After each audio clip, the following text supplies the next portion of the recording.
You are now listening to the sounds of Dr. B's Spot, a production of Bowden Enterprise Services, LLC. Join the podcast where love and life topics are discussed surrounding spiritual connection, relationships, finance, and becoming a better you through elevation. And now, here's your host, spiritual advisor and behavioral health clinician, Dr. B. Welcome back to another session of Dr. B's Spot, Love and Life. I'm your host, your spiritualist, your intuitive healer, Dr. B. We are back in business and back in action, back with the truth and back with the fire, and back with the words your spirit didn't know it even needed. Now, today's topic is called What You Build After You Leave.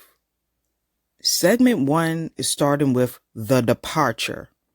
See, in season 4, episode 9, that was the last episode before this one, I told you about the moment when they claw at the door, but you already left the room. That was about courage. Courage to walk away from spaces and people and energies that no longer served your spirit. Sometimes that's the hardest part. Not leaving, but resisting the urge to go back and open the door. Just because the scratching is loud, leaving requires trust that what is behind you is no longer aligned with who you are becoming. But here's what many don't realize. Leaving is only half the story. The silence after you close the door can feel empty, almost unsettling. Yet, that silence is fertile ground. It's the blank canvas on which you begin to paint your next season.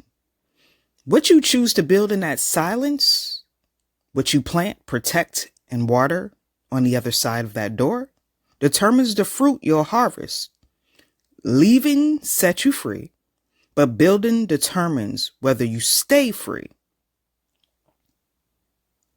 Segment 2. The bond was real, but so was my calling. Let's be honest. The bond was real. The laughter, the late night talks, the chemistry, the way your spirit touched theirs, that wasn't fake. Your heart knew something true existed there, and denying it only gaslights your own experience. It's okay to admit it mattered. It's okay to admit it was love, or it was friendship, or deep connections that left a mark. But so was your calling. The truth is, your calling has a voice that gets louder than the bond. Bonds can whisper comfort, but callings roar destiny. When the bond asks you to stay where it's safe, the calling demands you step where it's scared. Bond ties you to memory. You hear that? Bond ties you to memory. Calling pulls you toward legacy. Let me repeat that again because I want you to get it. Calling pulls you toward legacy. So when you left that room, you weren't erasing the bond. You were answering the higher summons. That shift may break hearts, but it saves souls, especially your own. Segment 3. The expiration dates. Every assignment, every connection, every bond has an expiration date. We can't avoid it. It's facts. It doesn't make the relationship fake. It makes it infinite. Just like food in the pantry, some bonds are good for a season, a reason, but not a lifetime. If you try to keep it past the date, it spoils. The very thing that once nourished you begins to rot in your spirit. Think about it. Milk that was fresh last week becomes sour today. You wouldn't drink it, even though you enjoyed it before. Yet many of us sip spoiled relationships out of habit, hoping to get the same sweetness, ignoring the time has passed. Leaving may feel like waste, but staying past the expiration date is far worse. Staying poisons your peace and robs you of tomorrow. But by leaving, You didn't just lose someone. You honored the truth that your spirit deserved fresh bread, not moldy crumbs. In segment 4, this portion is about assignment versus destination. Some people come into your life as assignments. They arrive carrying lessons. Some are soft teachers. Others are hard ones. Assignments sharpen you, test you, reveal your weaknesses, and sometimes break you open. But they are not supposed to stay forever. They are chapters, not the entire book. See, they're just chapters. Your book is still being written. Then there are destinations. Destinations are people who walk beside you in the future, who celebrate your growth instead of feeling threatened by it. Destinations recognize your light without trying to dim it.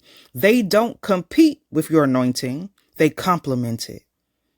The mistake we make is trying to turn an assignment into a destination, trying to build a forever home in a temporary tent.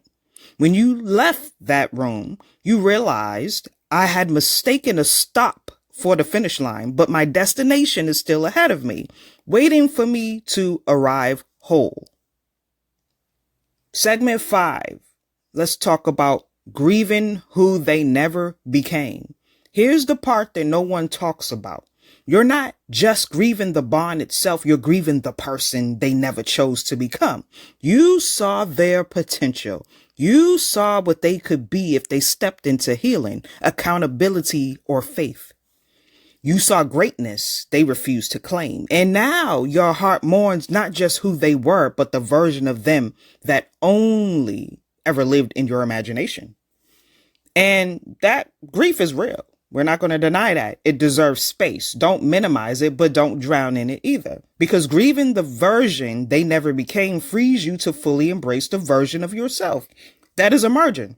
You are not responsible for someone else's refusal to evolve. You are only responsible for honoring your own evolution. When you grieve what never manifested in them, you release the weight of waiting and step forward lighter, clearer, freer. Let's get to segment 6. This is the ritual and the seal. Now, let's seal this with a simple practice. Wherever you are, pause and take 3 deep breaths. Come on, let's start. That's 1. That's 2. 3. Feel your body settle, your chest expand, your spirit calm. Now place your hand over your heart. Speak this with me. I move in possession. I move in peace. Say it again, but slower this time. I move in possession. I move in peace.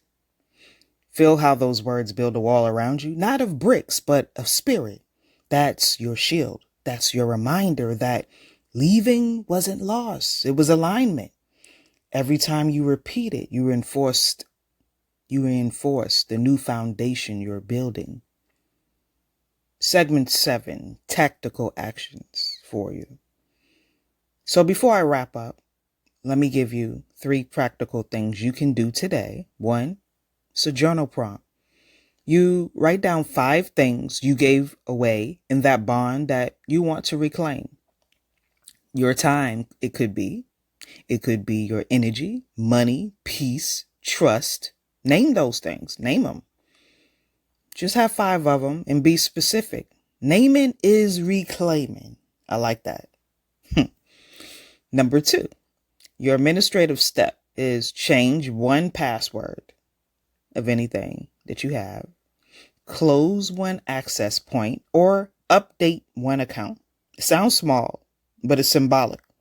Every boundary you reinforce in the natural reflects a boundary in the spirit. Number 3, this is called your crowning log entry. So you're going to screenshot proof of your action and save it, document it. That's your spiritual receipt. That's your reminder you didn't just think about moving forward, you moved. When you stack these little steps, they become bricks in the house you're building after you left. Thank you for tuning in to Dr. B's Spot, Love and Life. I hope this message has reached you in a beneficial and divine way. If this episode resonated with you, please like and share it with someone who could use a fresh perspective. Until next time, be blessed with less stress. Much love, Dr. B, and I'm out. Join us next time at Dr. B's Spot, where we dive into the real deal of love and life by tapping into your body, mind, and spirit. Don't forget to like, rate, and comment on each podcast that we drop. For all upcoming shows, reach Dr. B and all she has to offer on BowdenEnterprise.com and social media outlets under the moniker Bowden Enterprise Services. Peace and blessings to you and yours. We are out.